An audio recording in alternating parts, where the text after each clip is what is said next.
You are not a real Christian if you believe that Jesus is not God, according to this person. I think the question is, why do you say Jesus is God?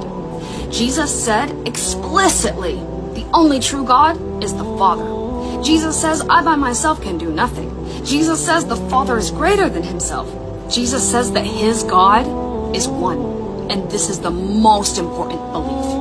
He was praying to God. Jesus was praying to God.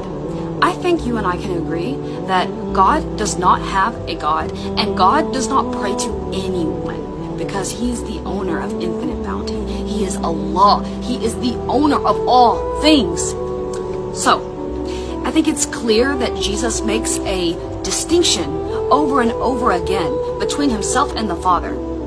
So, why do you say about Jesus what he did not say about himself? Alayhi salatu wasalam. May peace and blessings be upon our beloved Jesus the Messiah. So, may we seek the truth and remember that death is near. Remember that the angel of death will come for all of our souls.